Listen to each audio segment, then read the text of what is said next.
আমি এসব আলোচনা নিয়ে কোনো ভয়েস করি না, তবু একটা ভয়েস করেই ফেলি। কারণ এই ছেলেরা দেখবে পরের বউকে একটু বেশি সুন্দর মনে হয়। একটা লজিক আছে, অবশ্যই মনে হয়। কেন? পরের বউর সঙ্গে যখন কথা বলে সে মেয়েটা একটা আবরণে বা হিসাব করে কয়েকটা কথা, যেমন ছেলেটাও বলে আর সে মেয়েটাও তার কাছে পারফেক্ট হিসাব করে দুটো চারটে কথা বলে। তার মধ্যে একটু লজ্জা, একটা আবরণ থাকে, কিন্তু নিজের বউর সঙ্গে সেটা তো একদম খোলামেলা।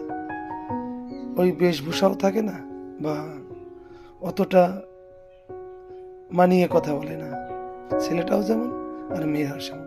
এই জন্যে ছেলেরা নিজের বউ থেকে পরের বউটা একটু বেশি সুন্দর মনে হয়। কথাটা যদি অযুক্তি হয়, আমাকে দুটো মন্দ কথা বলো, তবু পাশে থেকো।